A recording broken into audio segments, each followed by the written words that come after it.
Spacey Sims, and we are back with more Code Realized Guardian of Rebirth. Not Guardians. Guardian of Rebirth. Oh my god.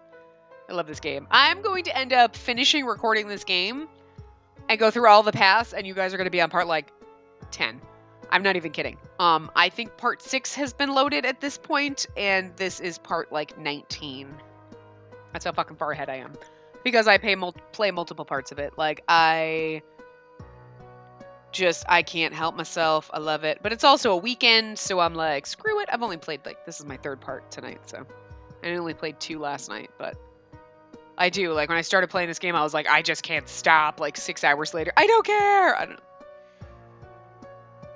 don't know. That's why I was also thinking, like, well, make some of the parts longer, because, you know, this way I'm not sitting here, like, 5 years later and, like, have tons of stuff back recorded, but I know I should split my time better and record some of my Sim stuff, but I can't. This is on my brain. Anyway. Hey, as long as there's something out there for you to watch. Watch this game. If you're at this part, you've already watched this game, so. And if you're not on this part, you're not going to know that I told you to watch it, so I guess it's pointless. Anyway, I figured out how to do it. You gotta click the little lefty button, or clicky clicky. Okay, maybe not. Anyway. I got it to work. I clicked the little button, and I got it back so we could go back.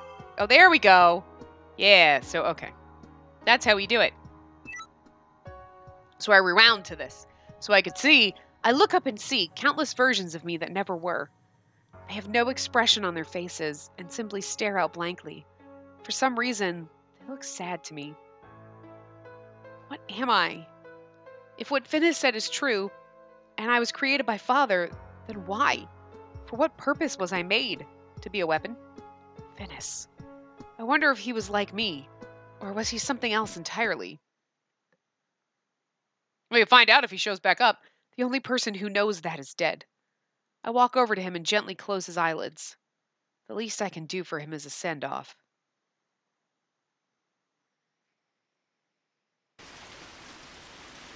Then, what happened? Learning the truth behind my existence.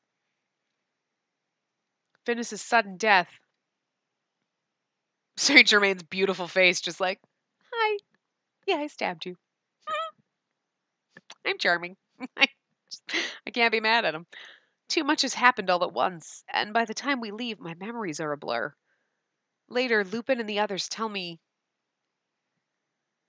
Right after Finnis's death, the Twilight forces make a strategic retreat, as if they were aware of what happened. By the looks of their fluid movement, they said that it almost seemed as if retreating was part of their plan. Sorry, part of their plan. I had to rush to sneeze. I'm sorry about that. Thanks to this, we were able to leave the underground laboratory behind without any further interference. After that, we returned to the mansion.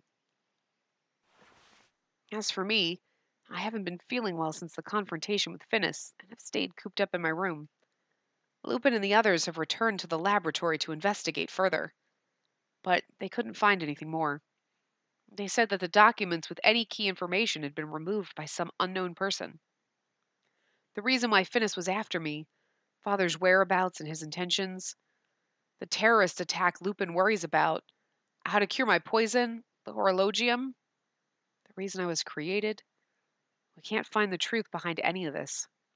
We all feel the same sense of uncertainty, as if we'd been climbing a ladder and were suddenly thrown off of it.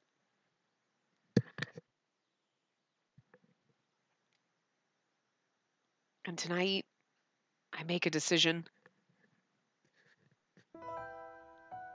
This is everything. Midnight. I'm organizing my belongings. I stuff my original clothing, as well as other memorable items, into a suitcase. No, I'm going to leave this place by myself, without telling any of the others. I am an artificially created monster. I'm an artificially created monster.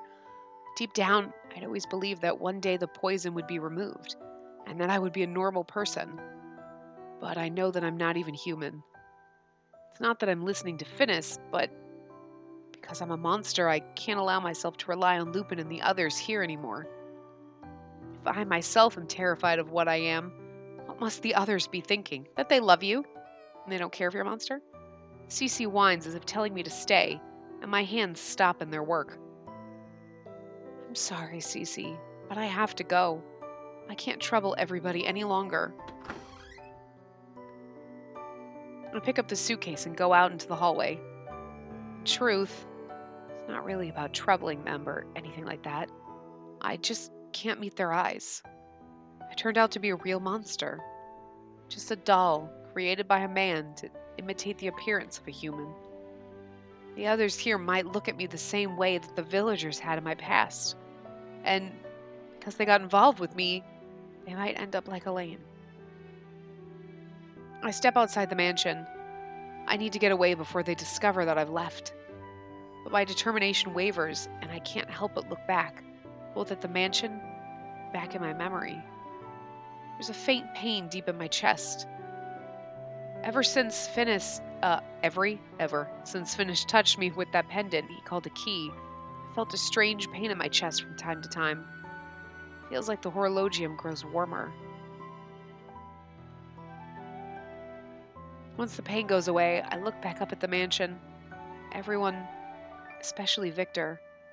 I won't be able to see any of them anymore. Especially Victor. We're on his path, I guarantee it. I mean, I feel like if she would have said, especially so-and-so, like, the next person, yeah. The thought of this makes me sad. I always enjoyed the time I spent with him. I wish he could have taught me more. And I guarantee you that's always going to be the same, but it's always going to be referring to a different person. It can't be helped. I need to get going. Where are you going? I thought that perhaps I was only imagining his soft voice, but I look over and see Victor. Victor, what are you doing here? It's just a coincidence, but you were acting strangely, so I couldn't help but follow you. I don't know why, but it hurts to meet his gaze. I look down to avoid his eyes. Neither of us says a word. The only sound is the constant wind. If I just make a run for it, I can probably escape him, but a part of me wants to hear his voice. Finding out the truth was too painful, wasn't it? That you're not human? That you're an artificial life? My breath hitches in my chest at these words that are thrown at me. I didn't think Victor, of all people, would strike at that horrible memory.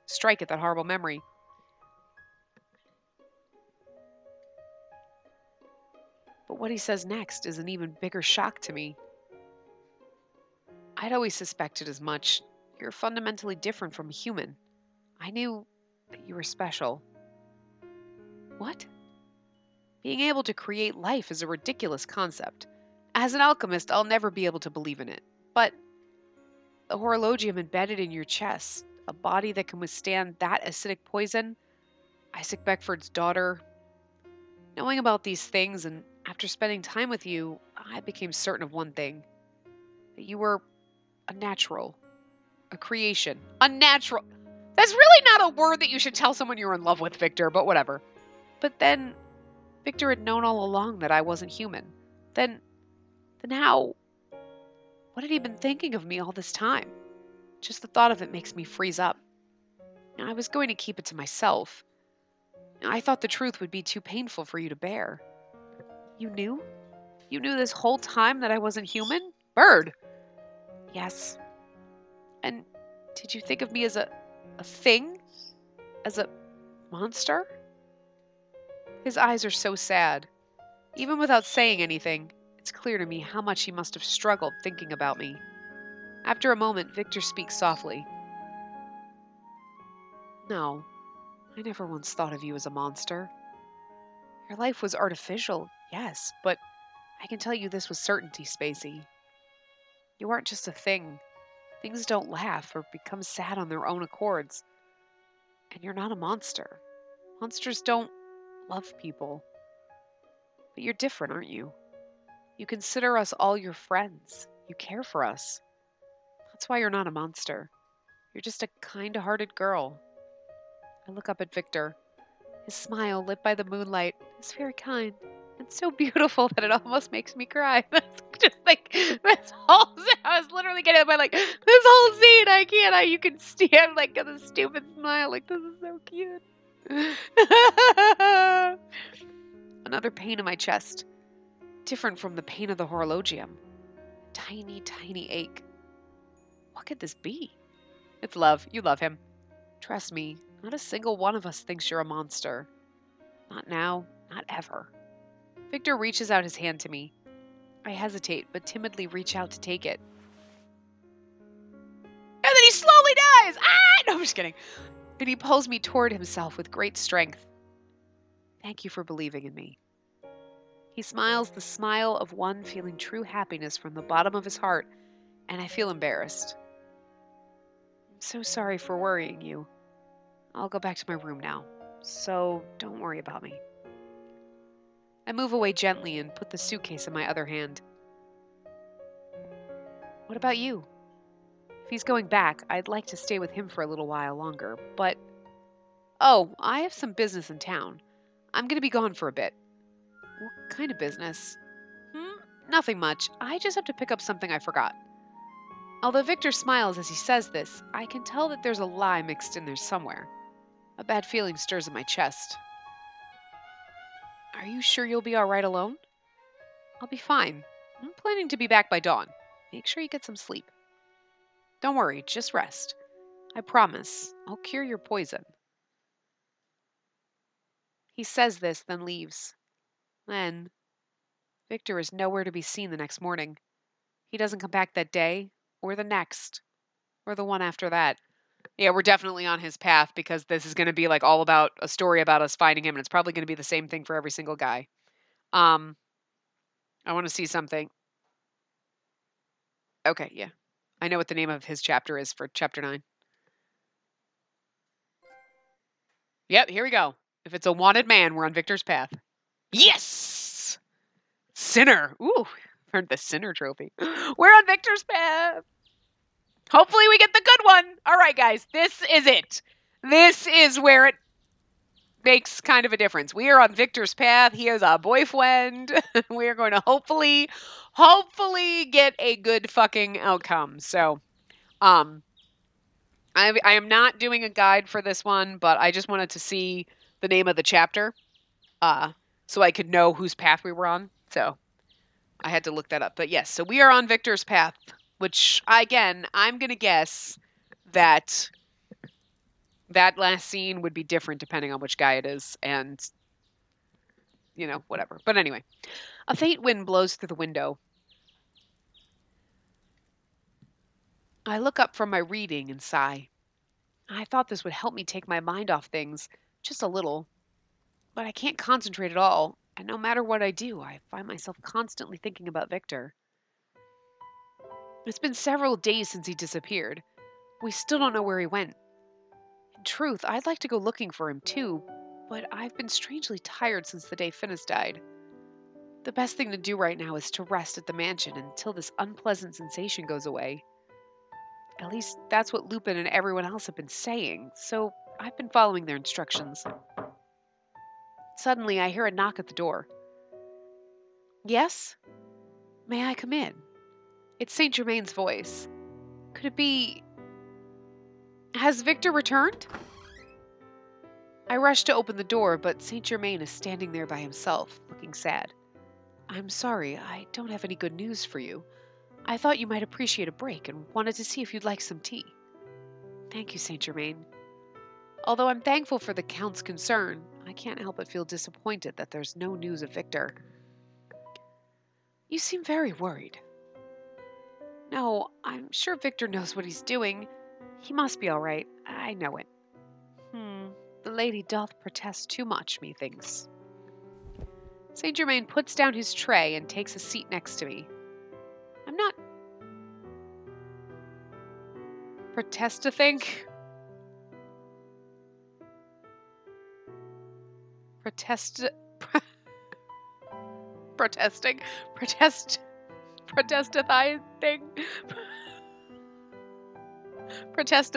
It's like protestifying thing.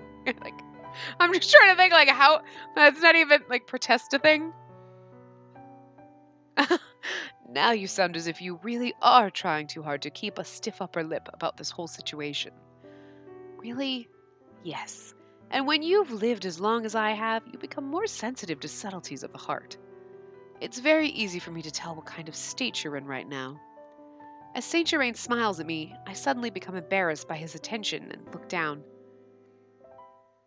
You seem to be very concerned about Victor. May I ask why? But because he's a friend. I see. A friend.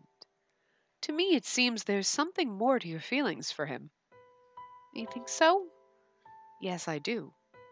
The pleasant scent of tea that wafts over me somehow lifts my spirits and is comforting.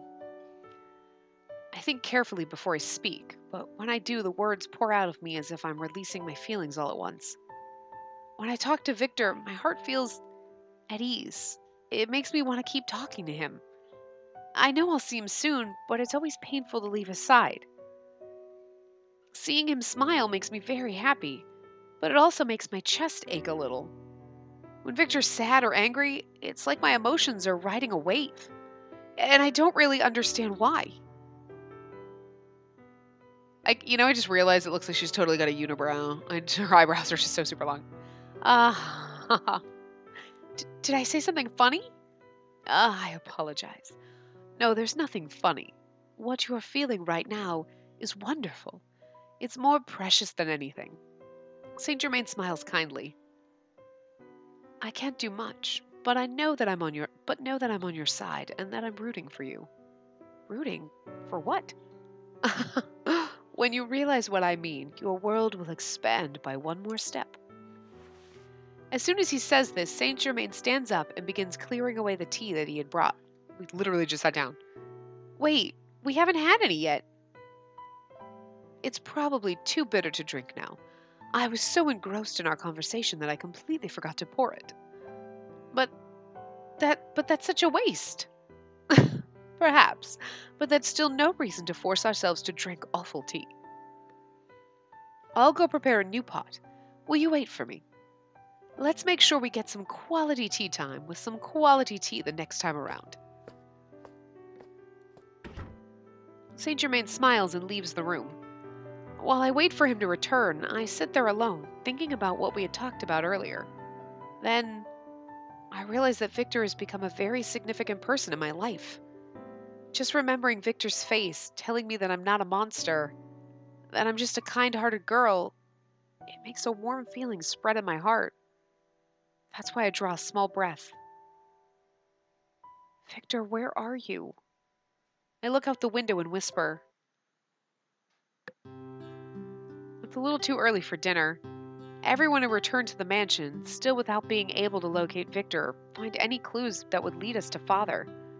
Van Helsing, the last to return, says he has something important to tell us and asks us to gather in the lounge for him. So, what's this big important report? Kinda in the middle of making dinner for everybody. Just listen. I just got hold of this information moments ago. Queen Victoria has called off any protection on Victor. Obviously, we're no longer under her guard either. What? From this point on, the government will be after us again, as accomplices to the most wanted terrorist, Victor Frankenstein. Can't get much more important than that, can it? Look, he's like smirking. He's like, super important. Like, yeah, good job, Van Helsing. Jesus. Hold on. I haven't heard anything about that. Where'd you get that information? I have no reason to disclose my sources. Just know that it's certainty. This information will be publicized tomorrow, officially branding Victor, along with the rest of us, as criminals. Wait a minute! That means I can't go out to buy machine parts or food! And we're out of salt! How very like you, Impey, to be concerned about something so far away from the point at hand. But why is this happening all of a sudden? It's hard to believe that Queen Victoria would go back on her word so easily. Van Helsing sighs before continuing. Apparently, Victor committed a terrorist attack. The location was Buckingham Palace. He used a poison called Zicterium. When I hear this familiar word, my body tenses up. Zicterium. An early form of the horologium in my chest. I guarantee you he didn't do it. Victor had told me about its use as a weapon while we were in that underground laboratory. Sectarium. It's an experimental poison that was used during the Vampire War. Used during the war? Some sort of terrible legacy. Van Helsing nods in response. I don't have all the details yet, but there have been at least 20 deaths. Many are still unconscious. Why he was in possession of a poison used during the war, and why he decided to take such action. These questions remain, but we can't deny that it happened, and that Victor is the main suspect. Victor, he'd never do something like that. Hi, hello. Maybe. Maybe? No! No! No, I'm sorry, right there. That's a bad path ending. Maybe. We're not going to doubt Victor. Even if we weren't on his path, we won't doubt Victor. That's not what we do here. We love all of you. You're all of our boys. We're not going to doubt any of you, you motherfuckers. We're totally okay that Saint Germain stabbed a bitch in front of us. We're like, you sexy while you do that. I can't help it. We're not going to believe Victor terrorized people. No. Not even an option. The force of my outburst surprises everyone, even myself. I'm sorry for shouting, but I can't bring myself to believe that Victor would do something like this. I agree. I don't think anyone here actually believes Victor did it. I guarantee you that's a bad path. No way. Victor's too nice to do something this horrible. He's a man who would sit on the couch for hours simply because Spacey fell asleep on him. He'd never do something like this. We all agree that there's no way Victor could be the perpetrator, but we still don't know the truth. We'll need to watch out for the yard and the eyes of the public again tomorrow. That's when it happens. Suddenly, my chest begins to feel warm. Then in an instant, the heat grows to be unbearable. The gem in my chest feels like red-hot molten iron. I grab my chest and fall to my knees. Spacey! The heat and pain take my breath away, but after 10 seconds or so, it all disappears as if nothing had happened. I'm fine. I just got a little dizzy. What just happened? Oh, hi, precious. We can't date you until the end. I think it's really funny that they decided that Lupin was like, he's your main... I mean, he's the one who rescues you first, so it figures that would be like, those are the side characters. This is your main boo. But you can't get to your main boo until you go through everybody else. But, like, it's funny because he started out being, like, the character that's, like, in your face first. Like, and you're like, oh, my God, Lupin, I love you. And then it's like, you can't train with him. You can't do this. He's always like, yeah, go with someone else, blah, blah, blah, throwing you aside. And it's like, why you push us away, babe? Why you push us away? Why you push us away? It makes me sad. It's just because, you know, we got to focus on the 4 other ones. But still, it makes me sad. It makes me feel like you don't love me, Lupin, and you're, like, never in the story.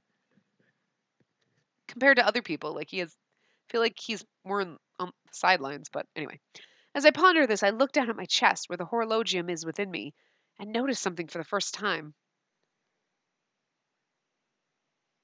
Faintly, ever so faintly, the horologium is pulsing with light in a steady, continuous rhythm.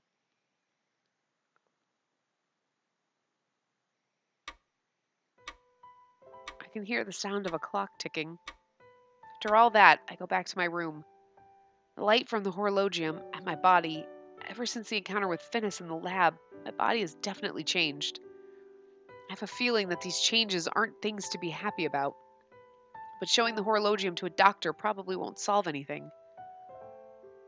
Victor, perhaps it's because I'm worried about my condition, or just because I want to see his face again. I call out his name, not fully understanding why. Because they all saw I was physically unwell, everyone besides me, even Deli, has gone to town to look for Victor. Spacey would usually be by my side at times like these, but he doesn't show himself. Perhaps he's got his own thinking to do. I look up at the ceiling in a daze, lost in thought.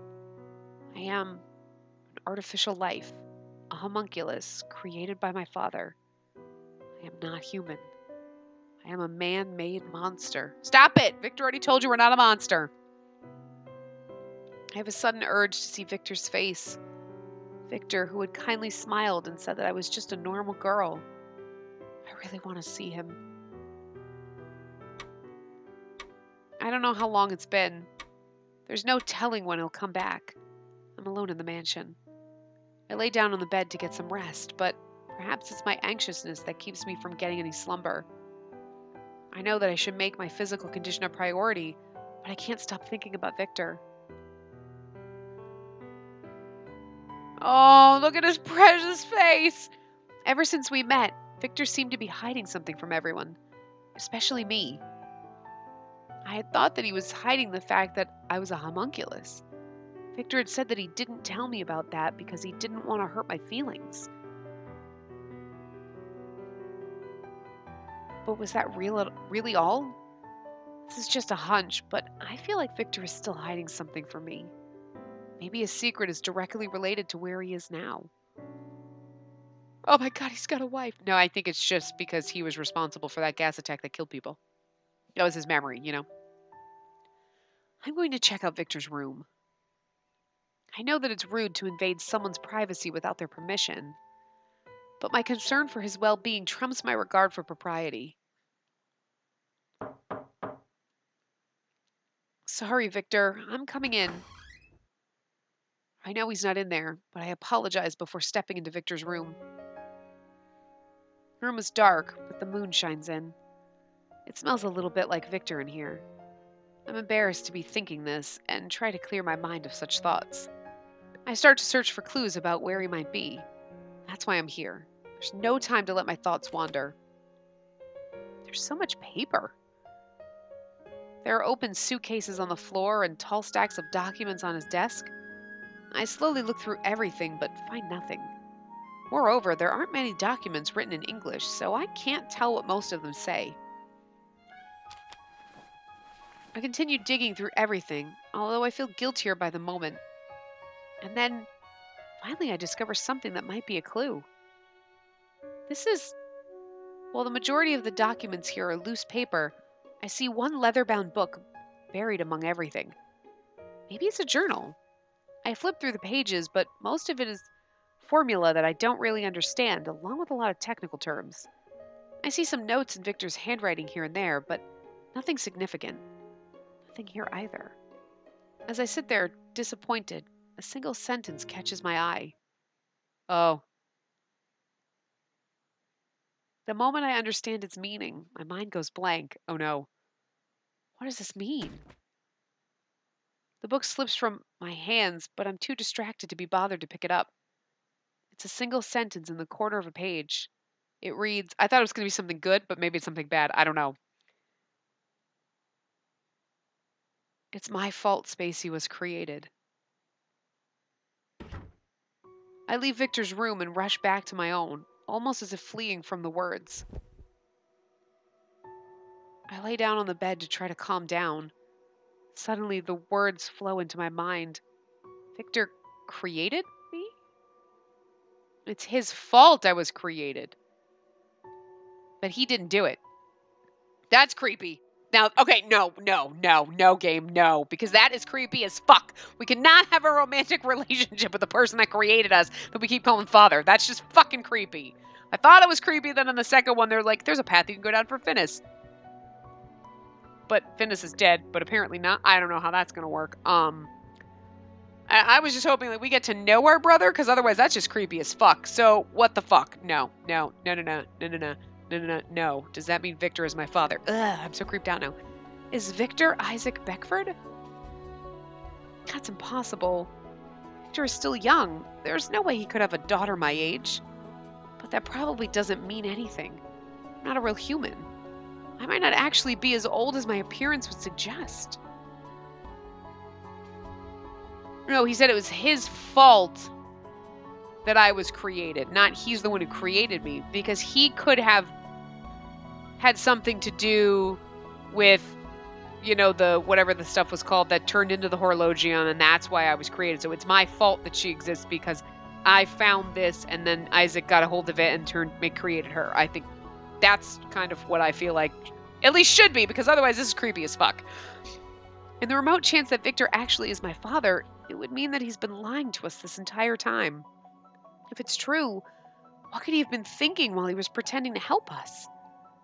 My thoughts shut off. There's no way Victor is father. He couldn't have been tricking me this whole time. Yeah, no, and it's also creepy. I want to believe it, but what do those words mean? My thoughts are all jumbled, and I sigh with a heavy heart. Because he found the gas, you know what I mean? Like, I think if we look at his memory, right? That dream that he had, like, oh my god, this is all my fault, the gas that killed people. And then we find out that the gas, whatever, I forget what it's called now. Hold on, I have to itch my ear, and it's right over on my headset, so pardon if my voice sounds that funky. If we look at that, so he must have found the gas or created it, and then, oh my god, it got turned into a weapon. He's like, oh my god, what did I do? That was awful. And Isaac got a hold of it, turned it into the horologium, put it in her chest, and made her. So that's kind of the way I feel like it makes sense. But I hear a sound coming from the window. It's Victor! What could it be? Who could it be? It's Victor. He's throwing rocks at our window. That's adorable. Please don't be our dad. That's creepy as fuck. I stand up and look outside. I see a rock wrapped in paper sitting on the outer windowsill. I pick it up, careful not to drop it. Something is written on the paper. It's Victor's handwriting. I quickly look out the window, but there's no one out there. He must have already left. I feel discouraged, but I look down at the letter. He's probably hiding in the bushes watching you. I need to tell you something important. There's a traitor among us. I need to talk to you tonight. I'll be waiting on Tower Bridge. I want you to come without telling anyone. I'm so glad. I hold the paper to my chest, feeling above all else relief and happiness that he's all right. Oh God, who's the traitor though? But then we're going to fall in love with the traitor? It's got to be Deli. Can't be anybody else. Tower Bridge. What Victor wrote. What could he mean that there's a traitor among us? Normally I wouldn't take these words at face value and would ask the others, but everyone else has gone from the mansion. I mean, I suppose in everybody's path, so like in Victor's path, Lupin could be the traitor. Oh my god, Lupin's horrible. And then you go down Lupin's path and Van Helsing is the traitor. Oh no! You know what I mean? Like, everybody could maybe be, there could be like a bad person and like, oh, we have this great group and everyone's great and wonderful. And depending on who you pick, then that means somebody else is the bad guy. I mean, that could be the case, but that would just seem weird because I don't know. I mean, we'll find out, I guess. What should I do? I close my eyes, thinking hard for a few seconds. We're gonna go, bitch. I'll go alone. I'll leave a note just in case and exit the room. Oh, I leave a note for it? Okay. I walk through the night into the city and arrive at Tower Bridge. The moon is very bright tonight, making the darkness of the shadows stand out. The streets are deserted at this time of night. It's a world apart from the bustle during the day. Victor, I'm here. It's me, Spacey. My voice gets sucked up into the sky, up toward the wavering moon. Victor, where are you? I call out to him several times, but I get no response. Something's wrong. I suddenly notice a figure standing in the shadows behind a pillar. Victor, why are you hiding there? It's not Victor. By the time I'm aware of what's going on, it's too late. Several more figures appear out of nowhere and surround me. I slowly advance and I notice that they're all wearing the same eerie mask. Twilight, what are you doing here? These soldiers were all mobilized just for you, Spacey. I don't know who it is, so I can't pick the voice. The person in the shadow of the pillar. The person I thought was Victor steps out into the moonlight. You're... Okay, it's Alistair. I just saw the top hat and I was like, it can't be the Count. Jimmy A. Alistair. I'm a commander of sorts within Twilight. We've met before, just once, briefly. It all comes back to me. I saw him on the train we boarded when we tried to kidnap Finnis. Where's Victor? Sorry to get your hopes up. The note was actually for me, though I suppose forging his handwriting was a nice touch. Then this trap is yours? That's a rather simplistic way to put it, but yes. I was so certain you'd bring your friends. You need to be more cautious. Finnis is already dead. What does Twilight want with me?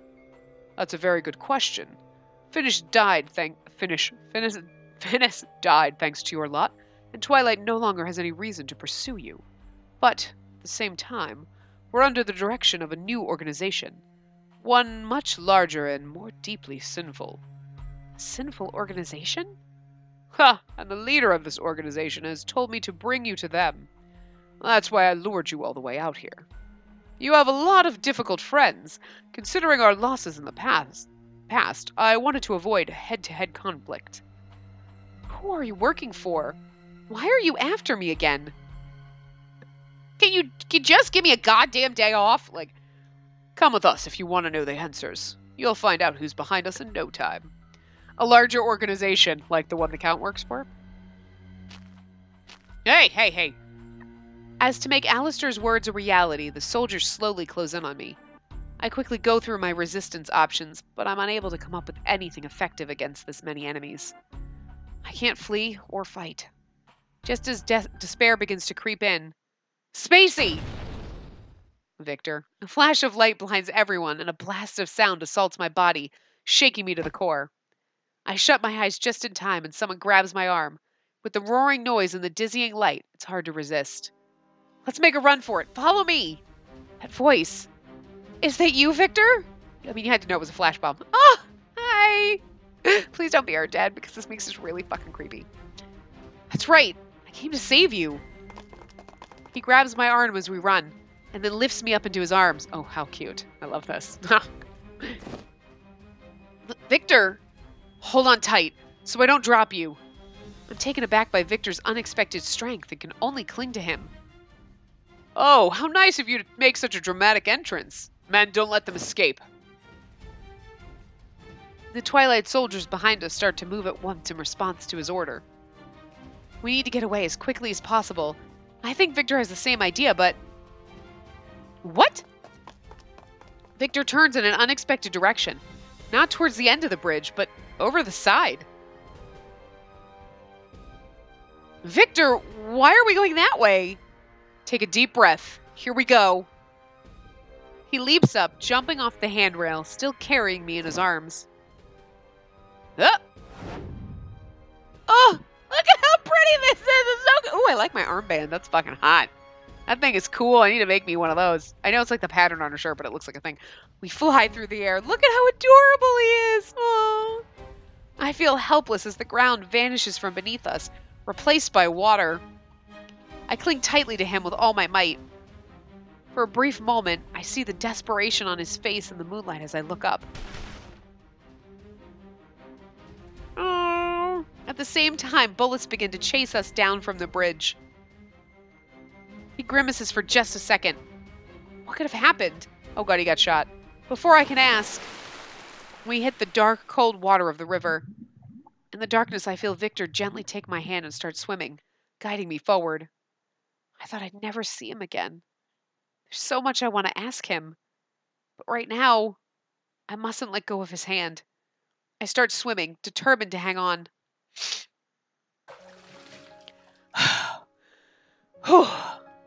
Are you all right? Yeah, I'm fine. Don't worry about me. After that, we continue swimming, going along with the river's current. After some time, Victor's strength begins to flag. When he runs out of energy, I start pulling him forward on my own. I continue to swim and swim and swim. I know, he's like such a weakling. Like he picked us up and ran, and yet he's like, I can't. Swimming is hard. Sometime later, we finally pull ourselves to shore. Where are we? We've drifted a good distance by now. Tower Bridge should be long behind us. But if we stay in one spot for too long, Twilight is sure to catch up with us. Oh, but they know where we hide, though, because Alistair threw the rock at our window. Victor, how are you feeling? I know you're tired, but let's try to take cover in the forest. This is where Van Helsing taught us. Yeah, good plan. Let's do that. Victor stands up unsteadily. Victor, are you all right? Do you need to lean on my shoulder? What's the matter? It's getting hard to tell who's saving who at this point. That's not true. You're the one saving me. I'm so glad you came. Thank you so much. That's not what I mean. I was just thinking it's very comforting to have you concerned about me. Victor smiles and starts walking. We find a place to hide for a moment and let our bodies rest for a while before we set off on a serious escape. Our clothes are soaking wet, so we need to dry them for ease of movement. The break helps Victor regain his strength as well. I put some of Lupin's lessons on avoiding capture to actual use, and we continue to walk in silence. Being extra cautious, I wait until I'm completely sure that we've lost Twilight before coming to a stop. Aww, he's so precious. Wow, you really got those expert Twilight trackers off our backs. I'm amazed. I'm the one who's amazed. Huh?